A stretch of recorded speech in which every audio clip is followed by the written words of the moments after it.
What's up everyone, welcome back to another video. Today we have a totally new video on the channel here. We're sitting down with the owners of Bullseye Sneaker Boutique here in Capital City Mall. We're going to talk a little bit about what it's like owning a sneaker store, doing sneaker business, and all that. So if you guys want to go ahead and introduce yourselves. Alright, thanks for having us. I'm Carson, Carson from Bullseye Sneaker Boutique. And I'm James Carson, also from Bullseye Sneaker Boutique. Yeah, and so we're going to dig into a little bit of their story, how they got started with it, the model of running a sneaker store, and all that. So just to get started, if you guys want to bring us back a little bit to the start, not the start of the store, but more so you guys getting into reselling and all that, and then we'll just dig into the transition from, you know, Facebook groups like where we all met and everything to actually running a cool big operation. Like we'll also have a walkthrough video of their entire operation in the store too. For sure, yeah. Yeah, I'll let him start because he definitely started like probably a year before I did. So. Yeah, so Carson's a year younger than I am, so we kind of started like had the same type of experience, but kind of we started at the same age. But he's a year older. So. Yeah, so I started probably when I was like 12. I started buying stuff and selling it on eBay, buying stuff on eBay and then selling it again on eBay. I did learn my lesson over time. Yeah, definitely at the start. I can name a bunch of mistakes I made, definitely. A lot of losing money, but you stuck with it, and clearly it was probably one of the better decisions you made. Definitely. Yeah, it was learning lessons along the way, you know, stuff like that. Hey, you probably shouldn't buy stuff and sell it in the same place. It was little things like that. And then I got into consigning sneakers a little bit later down the line. Suplex Philadelphia on South Street. Urban Necessities in Vegas.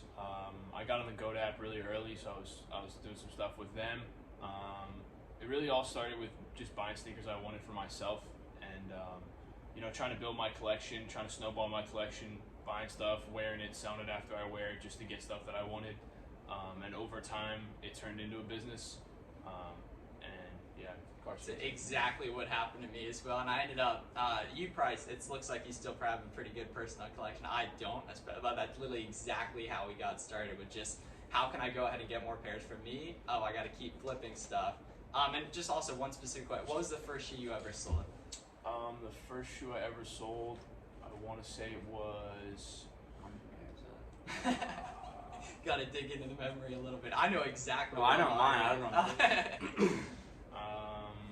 It might be a KD5 Texas. That is a great first, because that's KD4s are my favorite basketball shoe of all time. KD5 is good as well. They're super light, dude.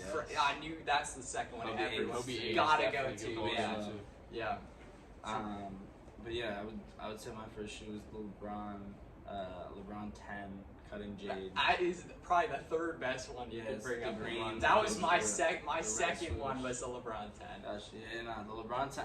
I never liked balling in high tops, but for some reason I liked playing basketball in that shoe. It was heavier too. I just liked the air bubble and everything about it. But yeah, similar to him, when I got into it, it just became a hobby. My friend Grant, who actually works here now, he was more into like all the different basketball shoes coming out. It wasn't even Jordans that got me into it. It was more the basketball shoes because I was so into basketball. And then as I started I didn't even know what retros were until my first time being at Foot Locker with my mom. I think it was the Jordan 3 Fire Red 2013 release. I swear I was in high school, yeah. 2013 release, yeah. But it was, for some reason we got there Saturday morning at like 10 o'clock, and I was still grade school size. I think it was like a size 7, and they had my size left, and they're like, here, you should get these. Like literally the guy at Foot Locker told me like that's the shoe I should get.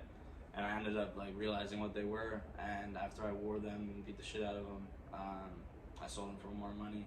So I just started to realize like, hey, I can make money and also like being a kid, look cool, you know. Yeah, and that's like basically what it was. The nice part about like seeing it as a hobby, the way we all did, it eventually became a business. But I think one of the big things that drew that was just like the community you see. Like we were talking about 100%. Like the early days on Facebook groups and everything, and just getting to meet people that are all interested in the same thing. Because you know, at like your high school and stuff, it's hard to find people that are interested in the same stuff as you, but like in these different social media channels, it's so easy, and that's why like pretty much every video I bring up the importance of like putting yourself out there and stuff.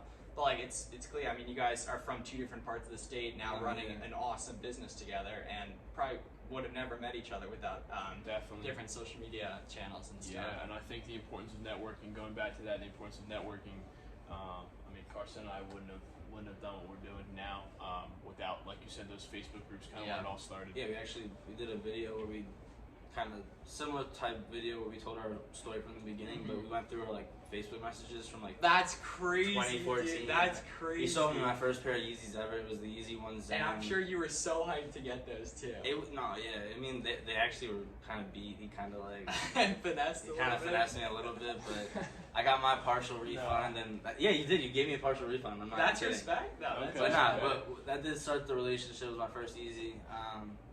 And going back to what he said, like growing up, there wasn't that many people like around me who understood what I wanted to do, or even like I got made fun of a lot in high school. Oh, I totally for what I did. Yeah, definitely. From kids stepping on my sneakers to just like my Instagram tag was CP Souls, and like for some reason I hated when people called me that back in the day, because like it was more to like come at me versus like CP Souls, like, you know what I'm saying? So I don't know, I got made fun of a lot, but I stuck with it, and that goes for everyone else. Like don't let anyone else don't let anyone else determine your decisions, especially when you know exactly what you want.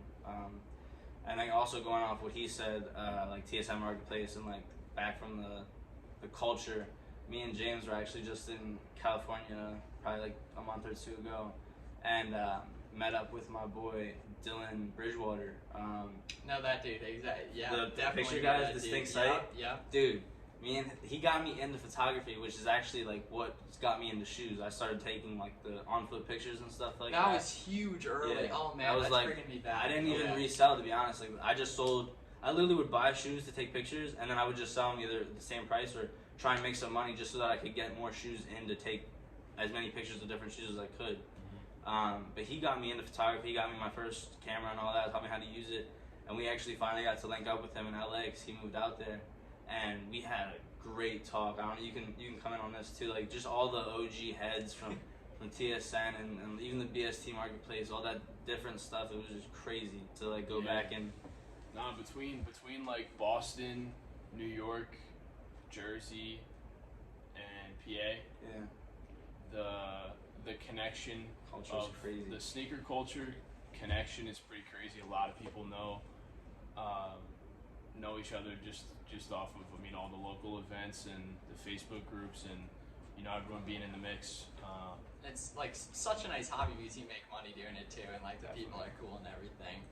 And so you talked about consigning stuff early, or a few years back, and then gradually, now you're owning your own store. So you kind of saw the sales channel of how powerful having a store was, consigning through other people's in other parts of the country, like Las Vegas with you and everything. You want to talk about the transition from like the opportunity you saw opening your own place and all that? Yeah. So I think it honestly was a good amount of Carson's idea to open. He didn't want a store, bro. He didn't like at the end, like once we decided to, he did want a store, but it took a lot of convincing because, back to what you said, consigning, and he went to Italy for his first year of college, so I was working for him at the same time as doing my own thing. So he actually really put me on to like consignment and stuff like that, and I was just shipping and receiving from a warehouse. But yeah, it just. Kind of what happened is like it was a lot of consigning, especially during COVID. A lot of people were cooped up in the house and they wanted to get out and shop right when they were allowed to, right when those mandates were lifted, people were allowed to leave their houses. They wanted to go shop. They've been cooped up for a while, so sneaker sales kind of really picked up during that time. It's crazy the way Jordans were selling out there for a few, like probably 5 or 6 months. Like that we hadn't seen since like pretty much when I was just getting started. Was the last time that was. Yeah. It's kind of like a revamp of that. Just those random Jordans just selling out for whatever reason. Even like when they were sitting on shelves for years. But we had a warehouse. It was about 12 to maybe 1,300 square feet. We were outgrowing it. Shipping out, like I have videos of me because I actually ended up hiring my boy Grant that I originally talked about to help me with his work because it was just getting out of control. We were shipping over 100 pairs a day through online channels such as like Goat, StockX. We also were shipping out to Flight Club, Stadium Goods, Urban Necessities, consigning everywhere that we could. I was doing weekly drops with Suplex, Philadelphia, and Full Size Run. Trips to New York all the time. And so that was like yeah. a lot of kind of thinking to do in all those different places. It's hard to keep track of stuff. Luckily, he has a very, very big brain. He's the that's He's good. definitely the thinker. I'm definitely the hands. I like doing the hands work for sure. Yeah. But no, yeah, we definitely two very different people. I know we've been realizing that a lot lately. Very two different people. We're still understanding each other every day, but it definitely makes this business work as well as it does, with two different mindsets. And then also we have a great team who gives us input and insights. And I think something can't work without lots of different thoughts and perspective. Yeah, the perspective's good here for sure, and I think that perspective is what got us to be able to open this store. You know, because like he said, I was in Italy. He was running the warehouse. Yeah, the whole year, right? The whole year of 20, and then obviously with COVID. Yeah, until COVID, they sent me home. But February, I think, right? Until February March, I came home March. Yeah. But basically, what happened was, while I was over there, I was enjoying. You know, I was obviously doing a lot of operational stuff, a lot of computer work. You know, dealing with people on the phone every day. On the phone multiple times every day, but I didn't see the perspective of saying, hey, rather than sitting in a warehouse, because Carson's like, I don't want to go to school, and so he's like, instead of sitting in a warehouse. Your last year. Yeah, so I was a senior year. when this was all going on. Shout out, huge shout out to Mrs. Sullivan. That was my, what was the co-op? It was called co-op teacher. She actually got me into the program. I didn't even really have interest in the program until James asked me about it, which was really coming up soon into the year. So about a week into my senior year, I asked her if I could be a part of the program, and little did I know I needed a boss or like somebody who was watching me. I had to do a similar thing for like required for college. So I had to like show her all these numbers and stuff that we were doing, and like just proving her basically that I am going to be working. I'm not just leaving school and doing whatever. But I was actually the first person in that co-op program to have a job outside of school without a, I can't think, what's the word?